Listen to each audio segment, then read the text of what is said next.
À ma fête de fiançailles, mon père a trinqué, à ma fille qui a enfin trouvé un homme assez désespéré.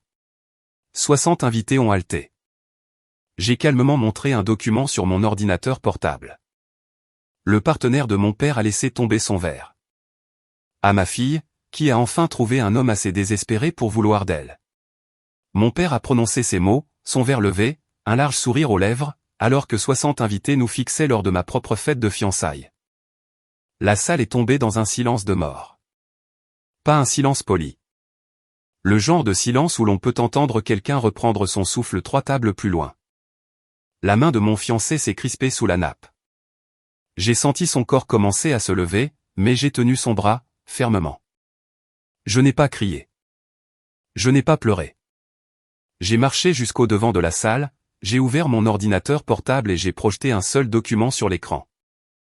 L'associé de mon père depuis 15 ans a laissé tomber sa coupe de champagne. Elle s'est brisée sur le sol en marbre. Et ce bruit, c'était le bruit de la vie entière de mon père qui s'effondrait. Mais cette histoire ne commence pas à la fête. Elle commence 3 mois plus tôt, la nuit où j'ai trouvé quelque chose dans les comptes de mon père que je n'étais jamais censé voir. Je suis Camille Dubois, j'ai 29 ans et je suis experte en investigation financière. Mon père, Richard Dubois, a bâti son entreprise de construction à partir de rien. Littéralement rien. Une vieille camionnette, un prêt obtenu sur une poignée de main et des journées de 17 heures.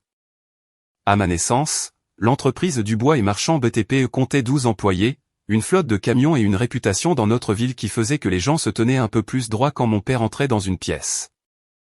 J'ai grandi en voyant les gens l'admirer. L'hôte des barbecues du quartier, le président des collectes de fonds de la paroisse, le type qui payait une tournée générale au bar du country club et ne vous laissait jamais l'oublier.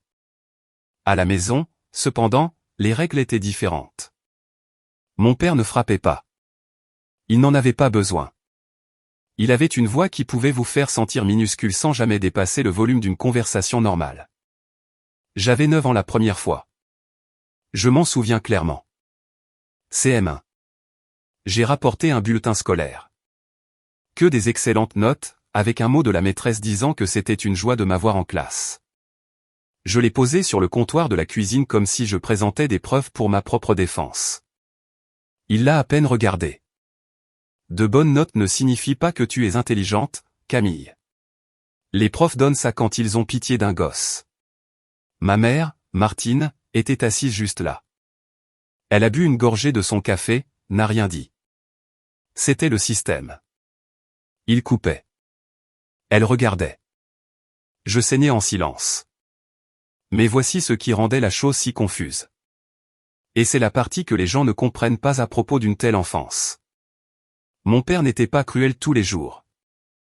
Quand j'avais 12 ans, il m'a appris à faire du vélo dans l'allée.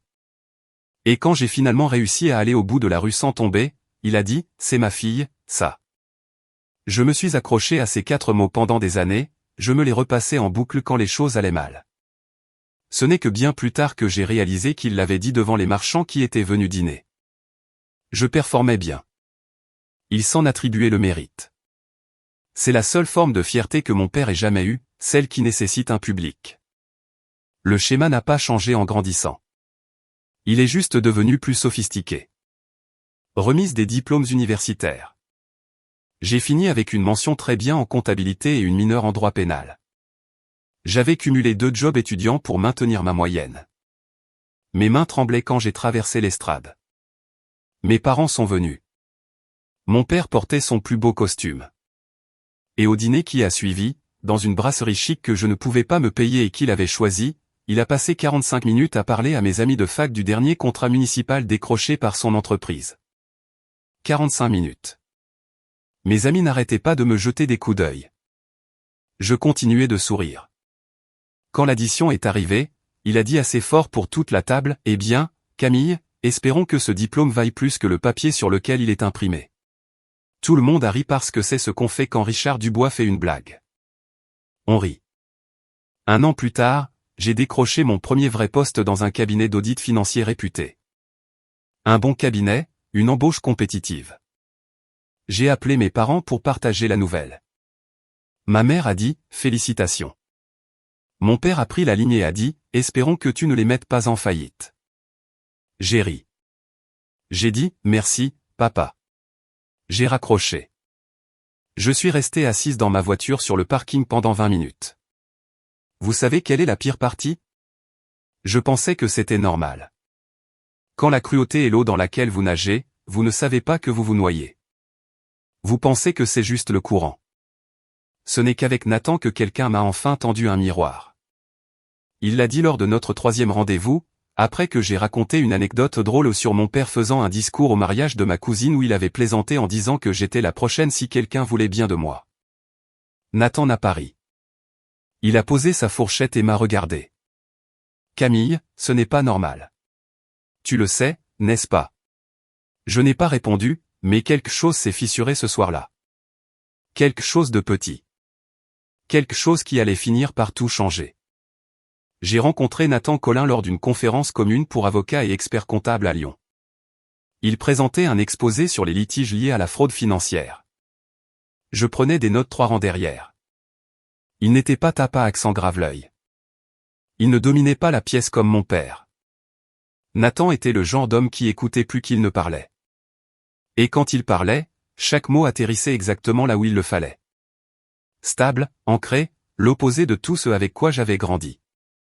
Nous sommes sortis ensemble pendant 14 mois avant que je ne le ramène à la maison pour rencontrer mes parents. J'aurais dû savoir comment ça se passerait.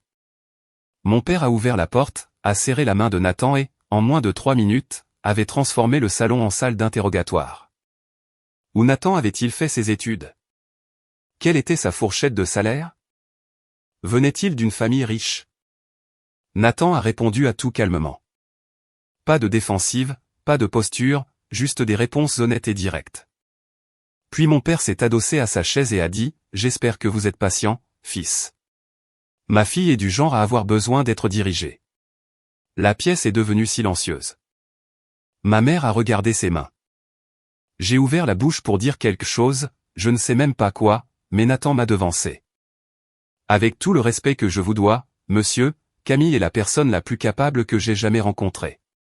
Pas de colère, pas d'agression, juste un fait. Livré comme s'il le lisait sur une page. Mon père n'a pas répondu. Il a juste fixé Nathan pendant 3 longues secondes, puis a changé de sujet pour parler football. Mais je l'ai vu, le micro-changement dans sa mâchoire, la lueur derrière ses yeux. Nathan n'avait pas peur de lui.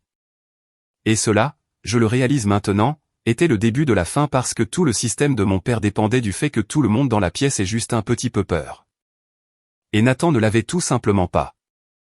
L'homme que j'aimais venait de devenir le nouveau problème de mon père. Nathan m'a demandé en mariage un dimanche matin. Pas de bague dans une coupe de champagne, pas d'avion écrivant dans le ciel. Il m'a fait un café, s'est assis en face de moi à notre table de cuisine et a dit, « Je veux que le reste de ma vie ressemble exactement à ça. Veux-tu m'épouser ?» J'ai dit oui avant qu'il ne finisse sa phrase. Nous voulions quelque chose de petit pour la fête de fiançailles.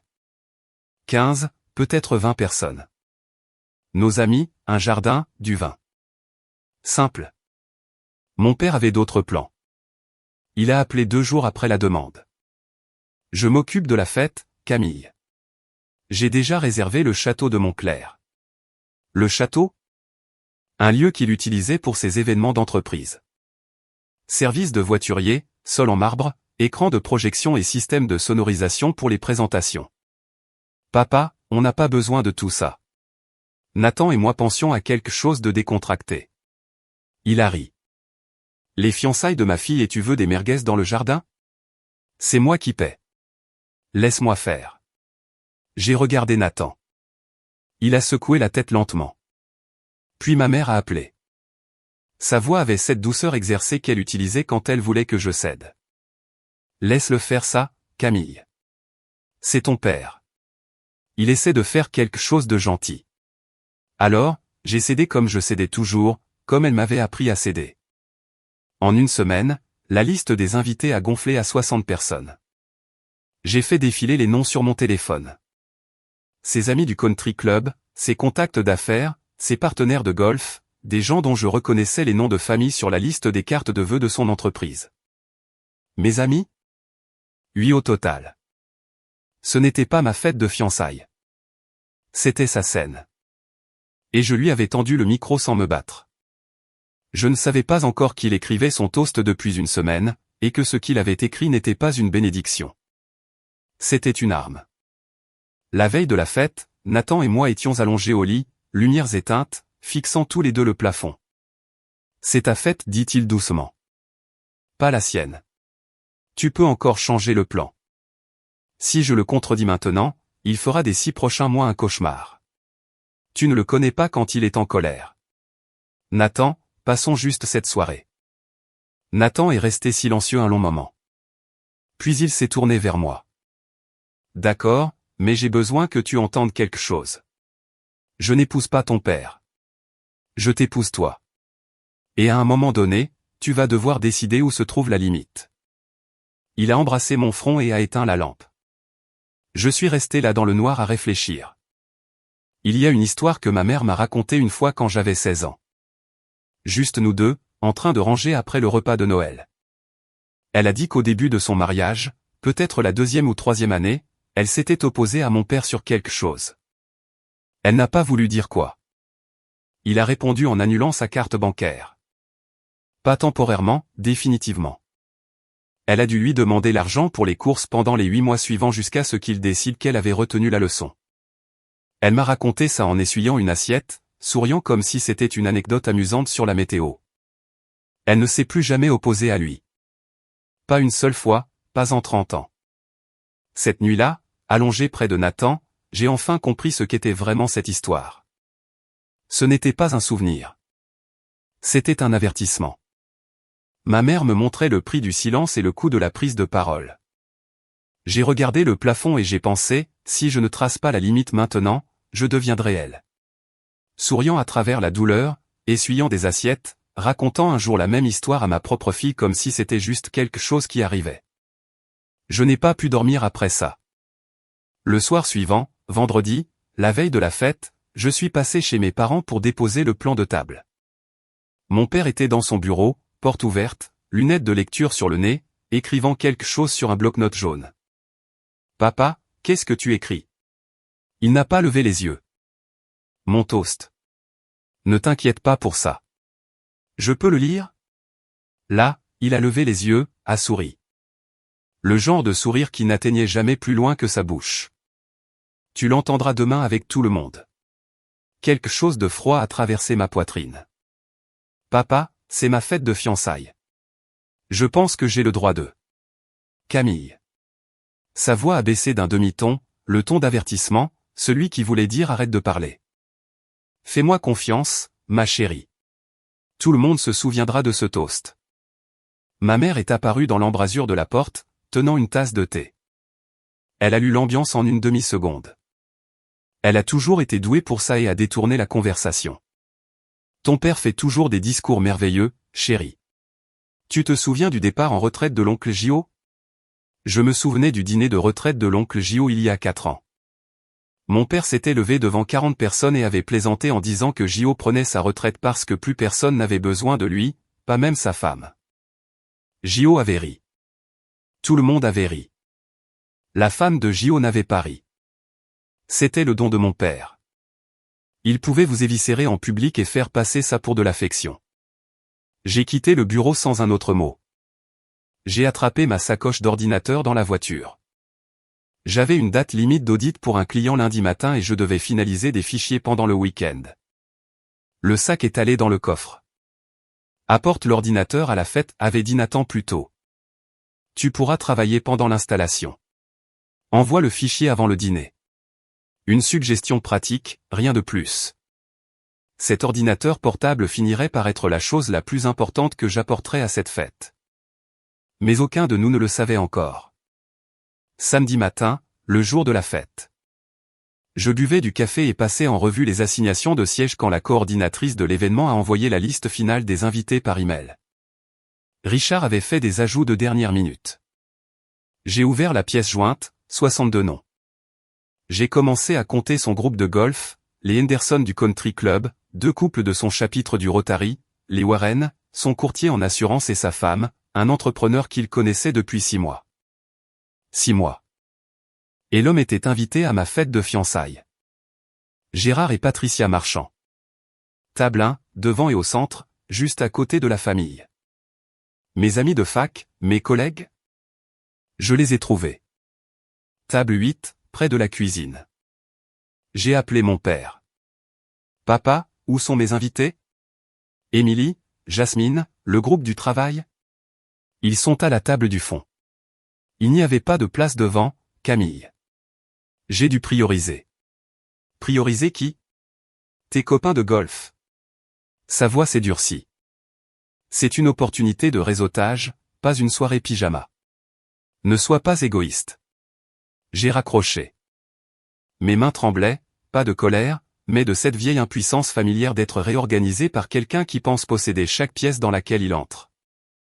Nathan observait depuis l'autre côté de la cuisine. Il n'avait pas dit un mot pendant l'appel, mais sa mâchoire était serrée. Il a invité Gérard à s'asseoir à la table 1, ai-je dit. Premier rang, juste à côté de nous. Nathan s'est appuyé contre le comptoir. Tu sais pourquoi, n'est-ce pas? Je l'ai regardé. Il est en représentation, a dit Nathan. Pour Gérard, pour eux tous, le père aimant, la famille heureuse. Il nous met en vitrine comme un étalage pour ses partenaires commerciaux. J'ai fixé la liste des invités sur mon écran. 62 noms, et j'étais un accessoire à ma propre fête. J'ai fermé l'ordinateur, je me suis habillé et j'ai conduit jusqu'au lieu de réception pour regarder le spectacle de mon père.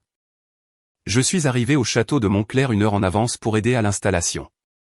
Le lieu était exactement le genre d'endroit que mon père adorait. Briques apparentes, luminaires en laiton, lombard en acajou, un écran de projection au fond, déjà branché pour le diaporama que mon père avait préparé avec des photos de famille. Des photos qu'il avait choisies, des moments qu'il approuvait. J'ajustais les centres de table à la table 3 quand j'ai entendu sa voix. Elle venait du couloir près du vestiaire. Mon père et Gérard Marchand se tenaient proches l'un de l'autre, verre déjà en main. J'étais au coin du mur. Ils ne m'ont pas vu. Je te le dis, Gérard, je suis tellement fier de ma petite fille. La voix de mon père, chaleureuse, expansive, la voix qu'il utilisait en public. Elle est tout ce que je l'ai élevée pour être. Gérard a ri. Tu as fait un sacré boulot, Richard. Tous les pères ne restent pas aussi impliqués. La famille d'abord. Ça a toujours été ma devise. Je suis resté là derrière le mur, le centre de table toujours à la main. Le mot résonnait. Fier. Mon père venait de dire qu'il était fier de moi. Il n'avait jamais, pas une seule fois, dit ce mot en face de moi.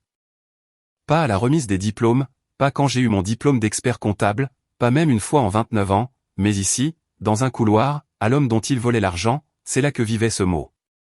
C'était une monnaie dépensée là où elle lui achèterait quelque chose. J'ai posé le centre de table et je suis parti calmement. Je ne l'ai pas confronté. Je n'ai pas pleuré. Je l'ai juste classé là où je classe tout ce que mon père me donne. À l'endroit où la douleur reste assise si longtemps qu'elle commence à ressembler à un meuble.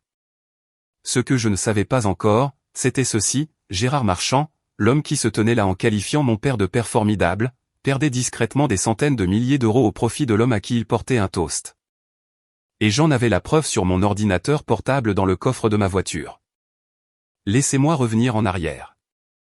3 mois avant la fête, je travaillais tard à mon cabinet, plongé dans un audit pour un client commercial, un promoteur immobilier de taille moyenne signalé pour des décaissements irréguliers. Un travail fastidieux, des tableurs, des virements bancaires et des sociétés écrans emboîtés comme des poupées russes. Je traçais une chaîne de paiement via une société à responsabilité limitée, immatriculée au Luxembourg, comme elles le sont toujours, quand quelque chose a accroché. La société n'avait pas de site web, pas d'employés enregistrés, pas de dépôt public au-delà du minimum strict, mais les virements qui transitaient par elle étaient substantiels, constants, mensuels. J'ai continué à tirer le fil. La société était liée à une holding. La holding partageait un agent enregistré avec une autre entité.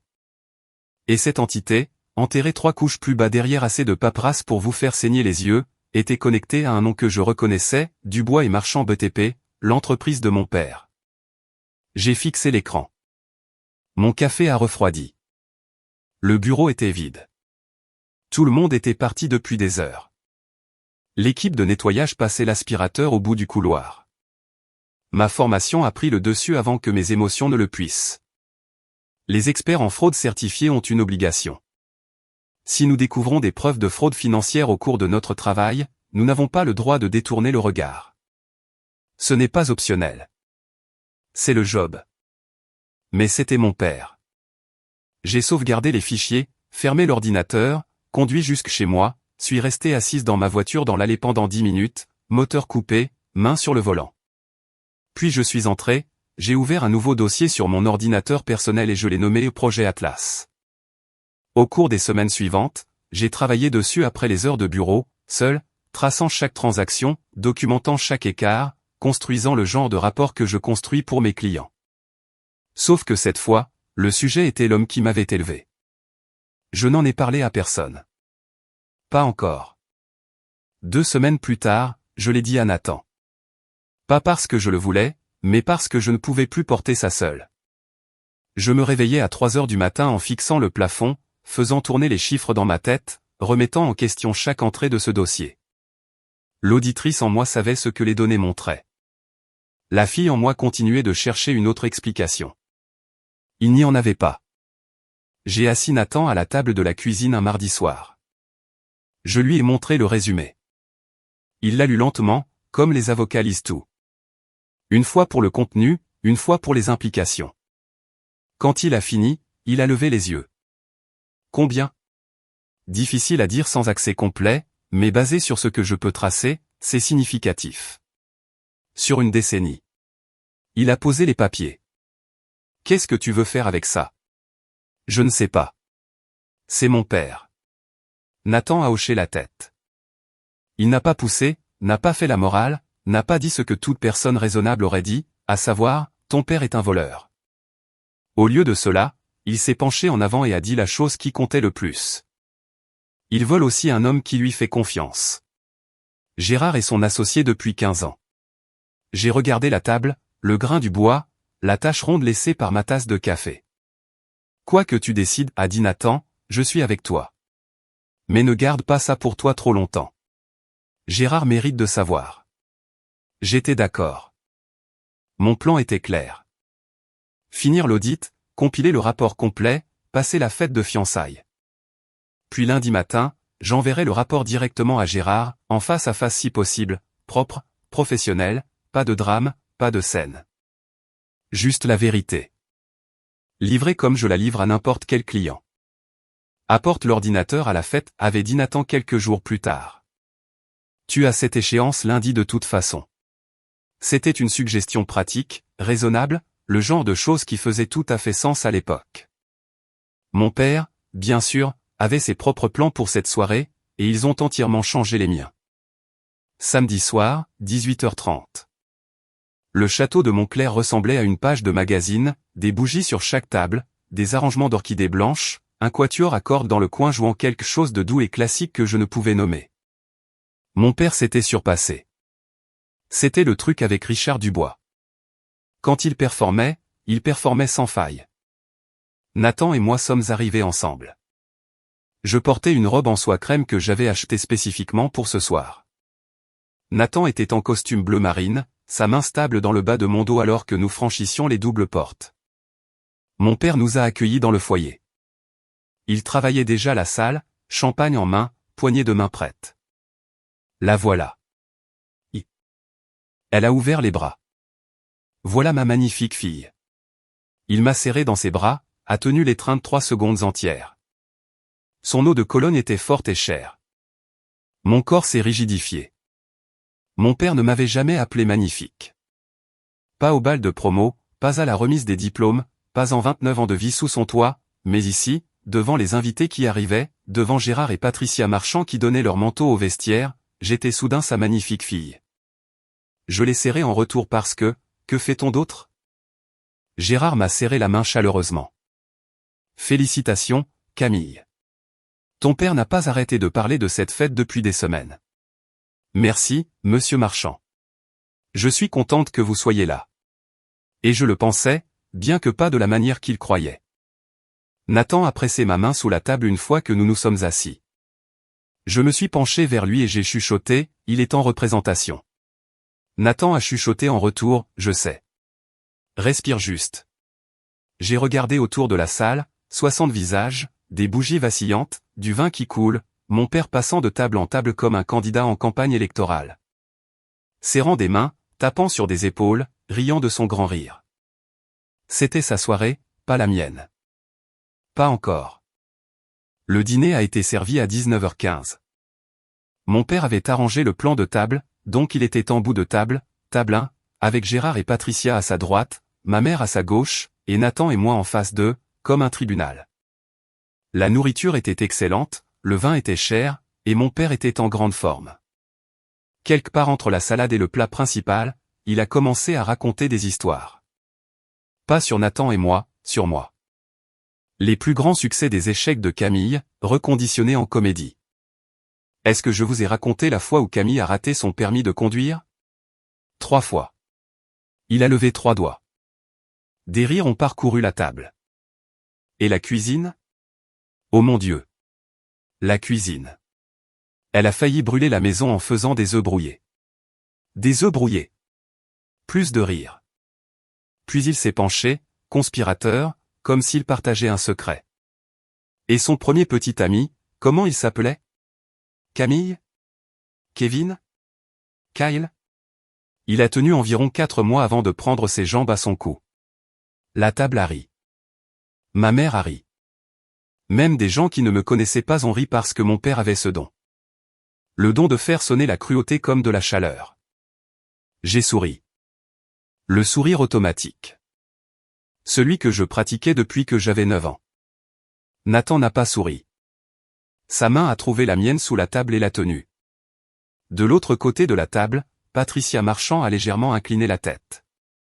Elle s'est penchée vers ma mère et a dit, doucement, mais pas assez doucement, Richard est un peu dur avec elle ce soir, non? La réponse de ma mère est venue instantanément, par réflexe, comme le fait toujours une réponse entraînée. Oh, c'est juste sa façon de montrer son amour. Patricia m'a regardé. Nos yeux se sont croisés une demi-seconde.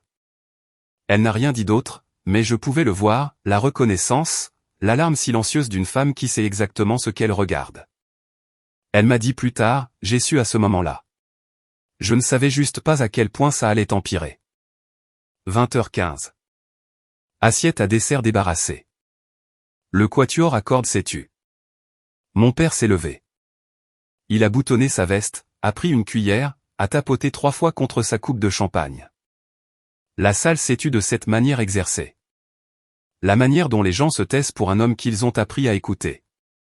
Je veux lever mon verre à ma fille Camille. Je me suis redressé sur ma chaise. Mon cœur a fait quelque chose de stupide. Il a espéré. Même après tout, après 29 ans de preuve, une partie brisée de moi penchait encore vers la lumière. Peut-être cette fois. Pendant 29 ans, a-t-il dit, balayant la salle de ce regard de showman. J'ai regardé cette fille galérer. Le mot a atterri comme une pierre dans l'eau. Avec l'école, avec le travail, avec chaque relation qui n'a pas tout à fait marché. Mon visage est devenu brûlant.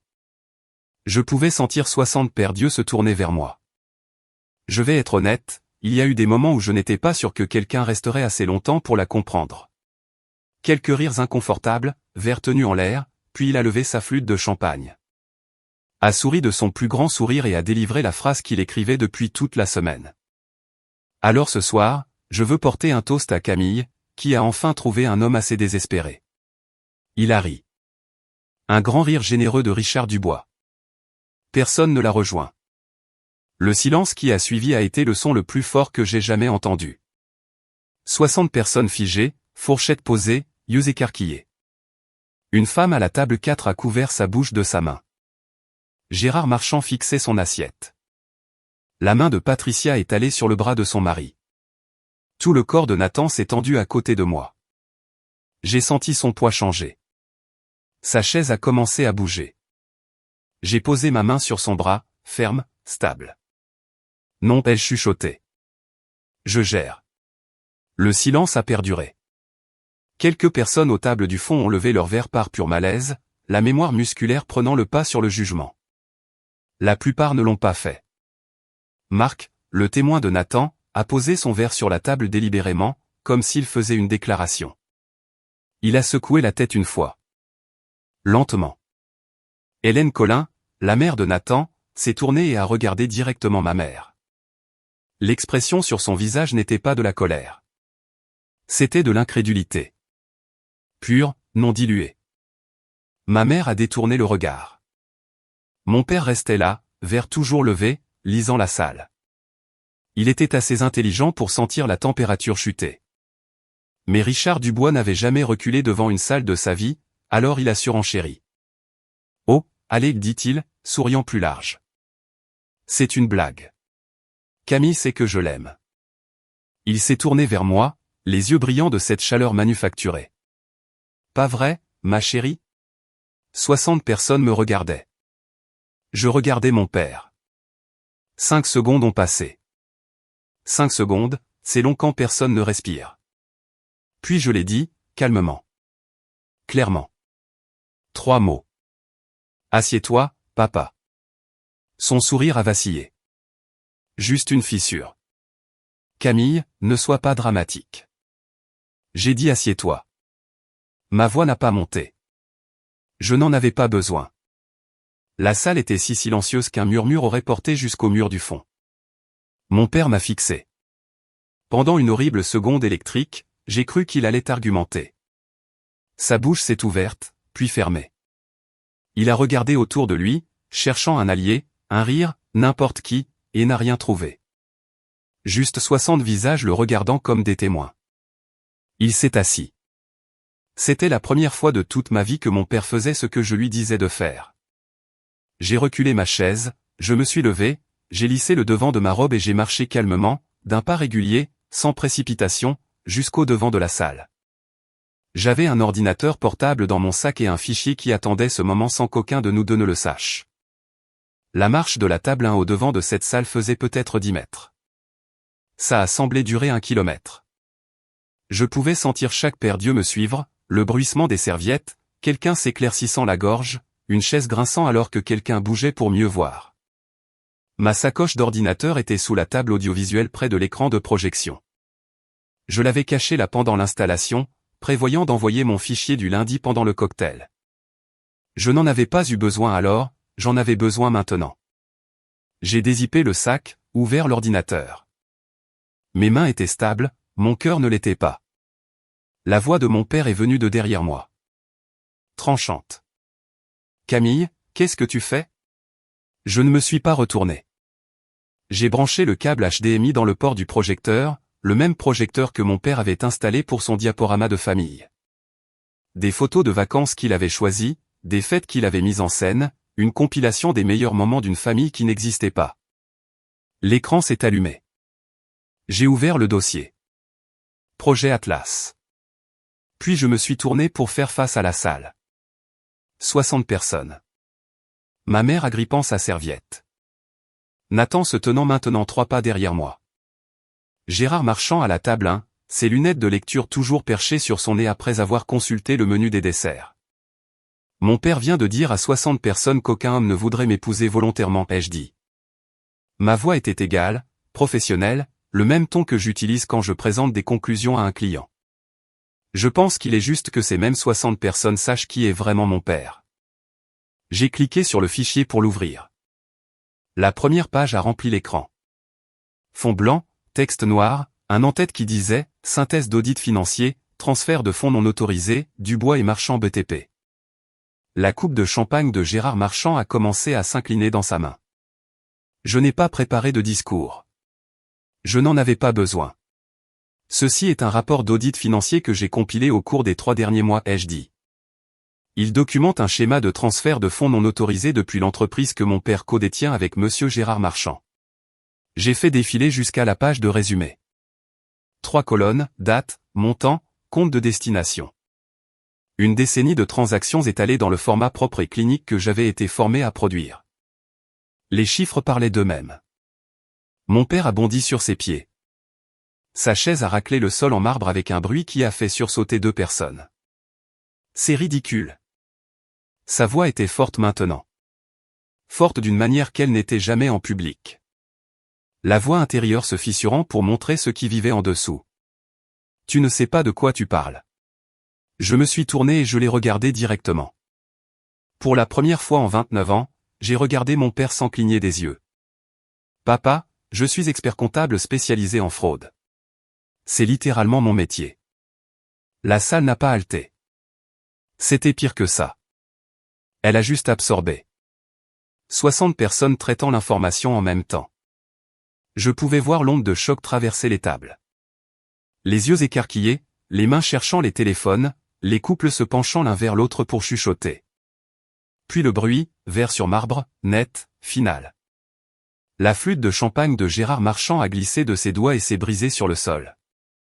Le bruit a claqué dans le silence comme un coup de feu. Patricia a attrapé le bras de son mari. Gérard. Gérard ne l'a pas regardé. Il fixait l'écran. Son visage était devenu gris. Le genre de gris qui vient quand on regarde 15 ans de confiance se dissoudre en 15 secondes. Puis il a regardé mon père et l'expression sur le visage de Gérard Marchand. Je ne l'oublierai jamais. Ce n'était pas de la colère. Pas encore. C'était le regard d'un homme découvrant que sa maison est en feu depuis des années et que personne ne le lui a dit.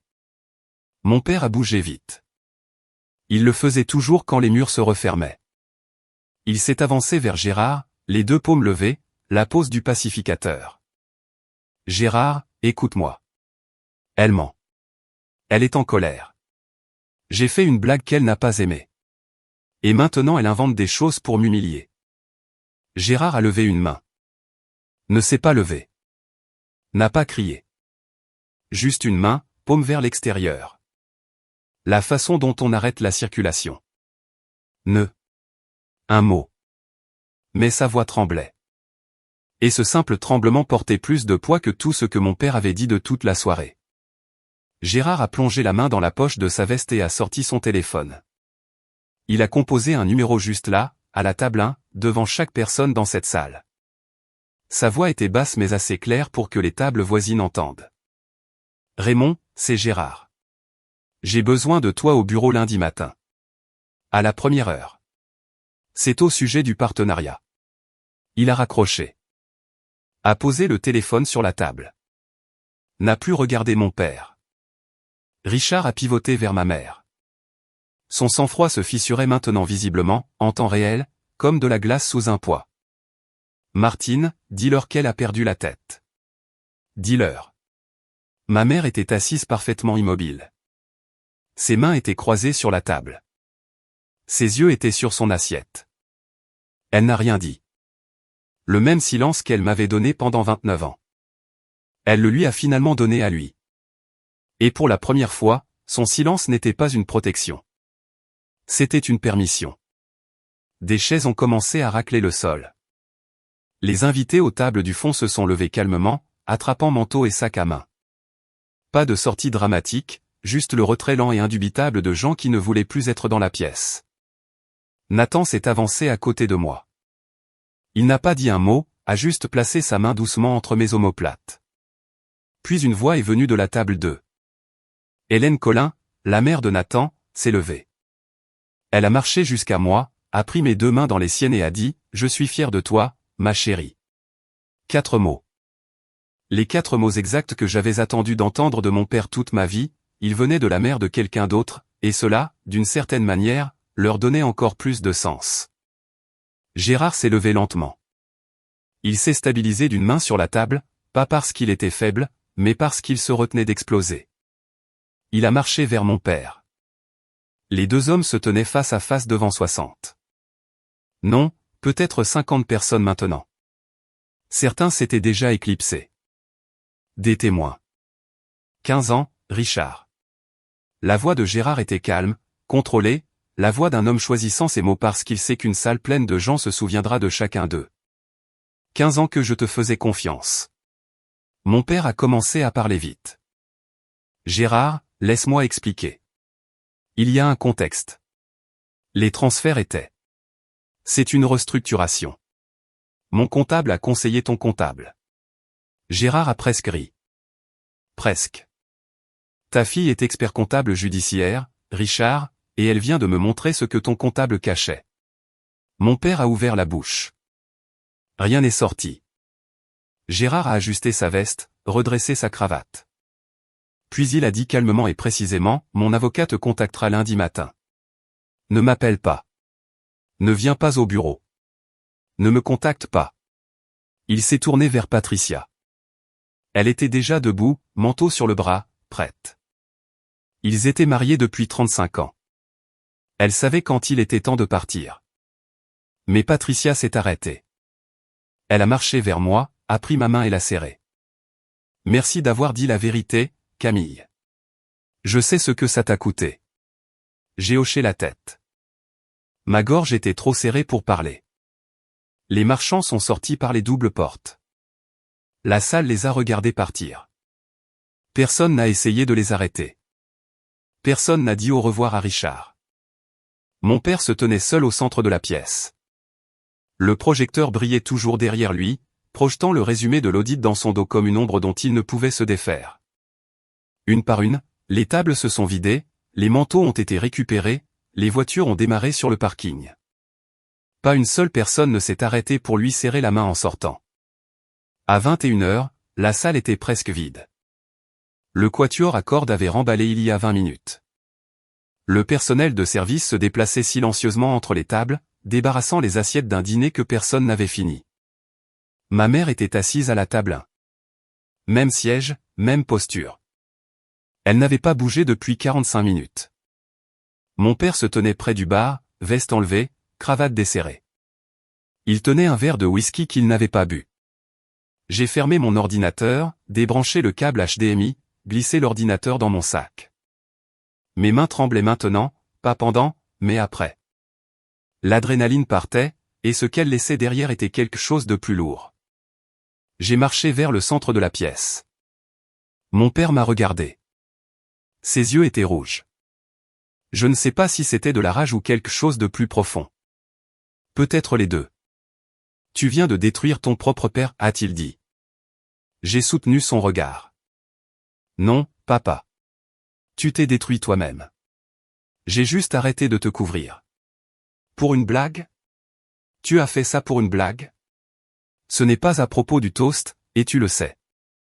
Il s'est tourné vers ma mère. Dernière carte, coup final. Martine, tu vas la laisser me faire ça? Ma mère a levé les yeux de la table et pour la première fois en 30 ans de mariage, dans une vie de silence pratiquée, elle a parlé. C'est toi qui as fait ça, Richard. Pas elle. 8 mots, calmes, presque doux, mais ils ont atterri comme une porte qui claque. Le visage de mon père a fait quelque chose que je n'avais jamais vu auparavant. Il s'est effondré. Pas en larmes. Mon père ne pleurait pas. Mais dans une sorte de vide.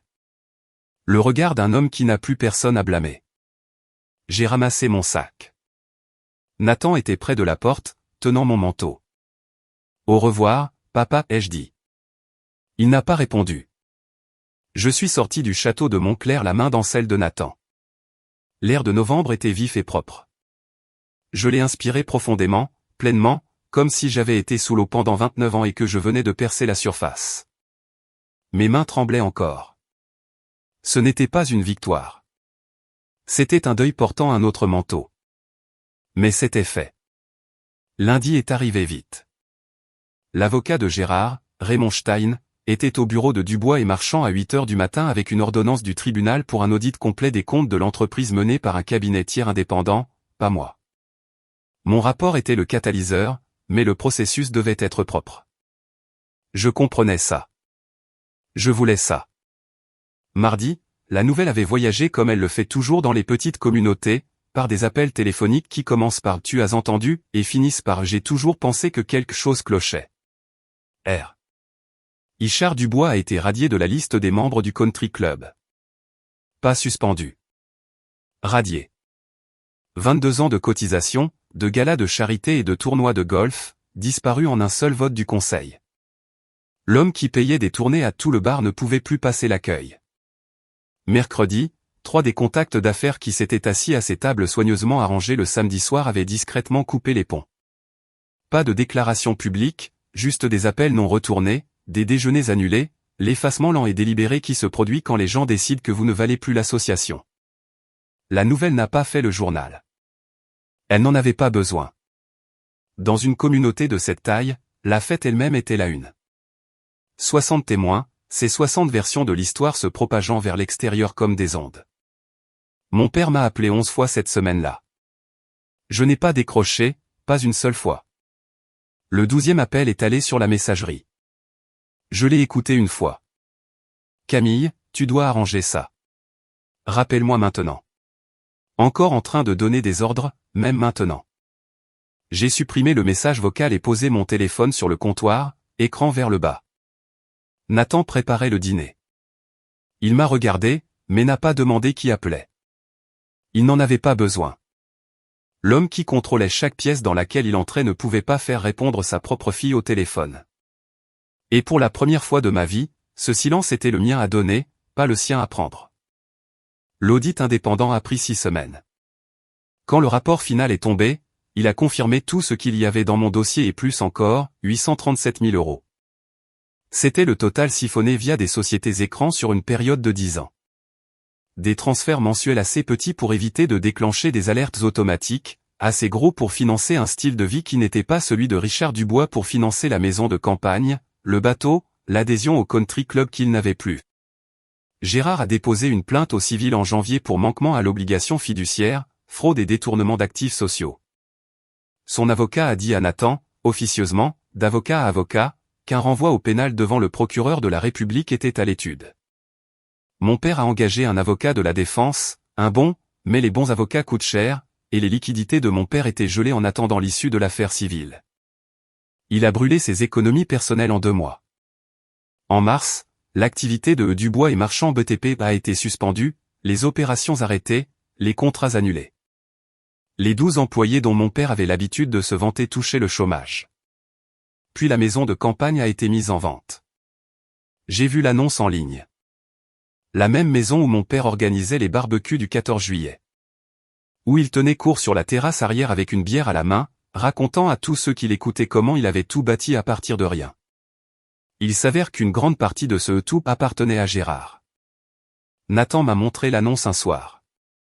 Je l'ai regardé pendant 10 secondes, puis j'ai fermé l'onglet. Ça va, a-t-il demandé. Je ne lui ai pas fait ça, ai-je dit. Il s'est fait ça tout seul. Nathan a hoché la tête. Je sais, mais ça ne fait quand même pas du bien. Ce n'est pas censé faire du bien. Il avait raison. La justice n'est pas censée ressembler à une célébration. Elle est censée ressembler au poids d'une porte qui se ferme enfin. Lourd, définitif et nécessaire. Mais le moment le plus lourd était encore à venir. Et il est arrivé 2 semaines plus tard par un appel téléphonique que je n'attendais pas. Ma mère a appelé un dimanche après-midi. J'ai failli ne pas répondre, mais quelque chose m'a fait décrocher. Peut-être l'instinct, peut-être l'espoir, peut-être juste le fait qu'elle ne m'avait jamais appelé un dimanche auparavant. Les dimanches étaient le jour de Richard. Football et silence. Camille. Sa voix était différente, plus petite, mais d'une certaine manière plus claire, comme si elle avait enfin enlevé quelque chose de lourd de sa poitrine. Salut, maman. Une longue pause. Je pouvais l'entendre respirer. Puis, j'aurais dû dire quelque chose il y a 30 ans. Je suis désolé. J'ai fermé les yeux, me suis appuyé contre le comptoir de la cuisine. Les mots que j'avais attendu toute ma vie d'entendre, et ils arrivaient enveloppés dans 30 ans de regrets. J'ai vu ce qu'il te faisait, a-t-elle continué. Chaque fois. Et je me disais que c'était sa façon de s'intéresser à toi. C'est ce que je me disais, Camille. Parce que l'alternative, admettre que je laissais ma fille être blessée par son propre père, c'était trop. Maman, laisse-moi finir s'il te plaît. Sa voix s'est brisée. Ce que tu as fait à cette fête, te lever comme ça. Je n'ai jamais été aussi courageuse. Pas une seule fois dans ma vie. Et te regarder, ça a brisé quelque chose en moi. Je n'ai pas dit c'est bon parce que ce n'était pas le cas. Pas encore. Peut-être pas avant longtemps. Ce que j'ai dit, c'est « Je t'aime, maman, mais l'amour ne suffit pas. Plus maintenant. J'ai besoin que tu me le montres. » Elle est restée silencieuse. Puis, j'ai commencé à voir quelqu'un, un thérapeute. La semaine dernière était ma première séance. J'ai pressé ma main sur ma bouche. Mes yeux brûlaient. C'est un bon début, maman. Nous avons parlé pendant 20 minutes de plus. Prudemment. De la façon dont on marche sur de la glace fine, conscient de chaque pas, conscient que ça pourrait craquer. Mais en avançant. 2 jours plus tard, j'ai reçu un SMS de mon père. Justin, la dernière communication que je recevrai jamais de Richard Dubois. Tu as choisi un étranger plutôt que ton propre sang. Je l'ai lu 2 fois. Puis j'ai compris. Et c'était la confirmation finale dont j'avais besoin. Gérard Marchand, son associé depuis 15 ans, son ami, l'homme dont il volait l'argent. Mon père l'appelait encore un étranger. Richard Dubois ne savait pas ce qu'était la confiance. Il ne comprenait que le contrôle. Et quand le contrôle a disparu, il ne lui restait plus rien. J'ai effacé le SMS. Et je n'ai pas regardé en arrière. 6 mois après la fête, Nathan et moi avons organisé notre propre célébration. Pas au château de Montclair, pas dans une salle de réception. Dans le jardin des parents de Nathan. 15 personnes, des guirlandes lumineuses de magasins de bricolage, des burgers sur le grill, une enceinte Bluetooth jouant une playlist que Nathan et moi avions faite ensemble un dimanche matin paresseux. Pas de projecteur, pas de diaporama, pas de plan de table. Mes amis, Émilie, Jasmine, l'équipe du travail, étaient assis sur des chaises de jardin et buvaient de la bière en canette. La mère de Nathan, Hélène, avait apporté ses fameux carrés au citron. Marc apportait un toast qui faisait 3 phrases et a fait rire tout le monde. Un vrai rire, le genre qui vient du ventre, pas de l'obligation. Ma mère est venue. Elle est arrivée tôt, portant un plat qu'elle avait cuisiné elle-même, chose qu'elle n'avait pas faite depuis des années parce que mon père commandait toujours un traiteur. Elle était plus silencieuse que d'habitude, prudente avec ses mots. Mais elle était là, présente, essayant. Mon père n'était pas invité. À mi-chemin de la soirée, la sonnette a retenti. Une livraison, des fleurs, un énorme arrangement de pivoine blanche avec une carte. Je l'ai ouverte. À Camille, la personne la plus honnête que j'ai jamais connue. Félicitations, Gérard et Patricia Marchand. Je suis resté dans l'embrasure de la porte tenant cette carte pendant un long moment. Nathan est arrivé derrière moi. Ça va? Ouais, ai-je dit. C'est juste que. J'ai passé 29 ans à essayer de gagner un mot de mon père. Et voilà Gérard Marchand qui me donne quelque chose que mon père n'a jamais pu. Nathan a passé son bras autour de moi. Certaines personnes construisent, d'autres prennent. Tu ne peux pas changer ce que ton père a choisi d'être. J'ai pressé mon visage contre son épaule et j'ai pleuré. La première fois depuis la fête. De vraies larmes, désordonnées, moches. Pas parce que j'étais triste exactement, mais parce que quelque chose qui avait été verrouillé à double tour pendant 29 ans s'était enfin ouvert, et tout ce qu'il y avait à l'intérieur avait besoin de sortir. 15 personnes qui voulaient vraiment être là. C'est tout ce dont j'avais jamais eu besoin. Les gens me demandent si je regrette. La réponse est compliquée. Je le regrette chaque jour, mais pas pour la raison que vous pourriez penser. Je ne regrette pas la vérité. Je ne regrette pas de m'être levé.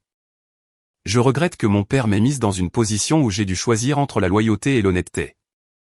Ce choix n'aurait jamais dû être le mien. Laissez-moi être clair sur quelque chose. Je n'ai pas projeté ce document pour me venger. Je n'ai pas marché jusqu'à l'écran avec un plan. Mon plan était pour lundi matin, propre, professionnel, privé. Mais quand mon père s'est tenu devant chaque personne que j'aimais et leur a dit que je ne valais rien, quand il a transformé ma fête de fiançailles en une dernière performance où il était la star et moi la chute de la blague, quelque chose a basculé.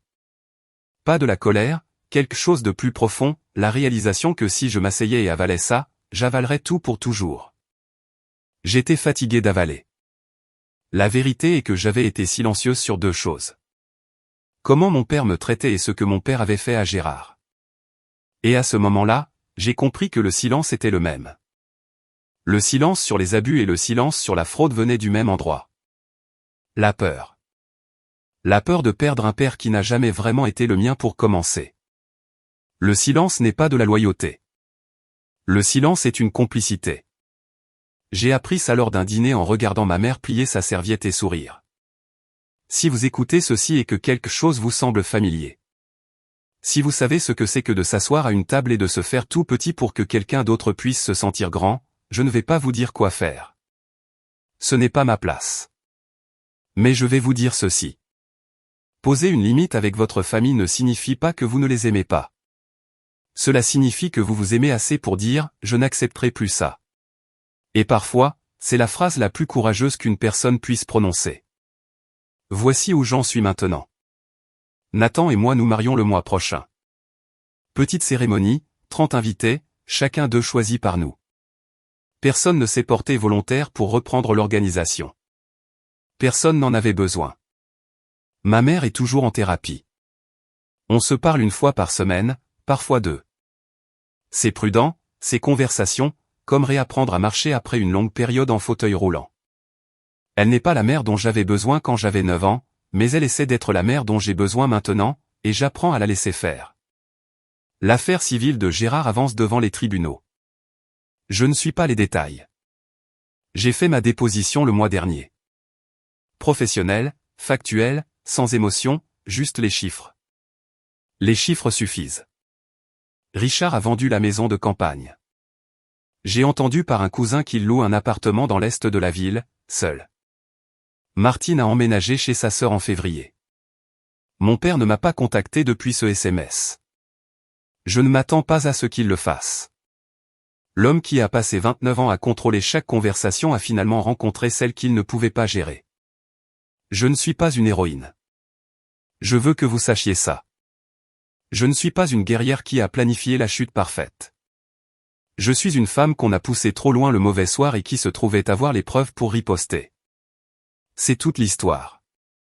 Certains jours, je me réveille et mon père me manque. Pas le vrai. Celui que j'avais inventé.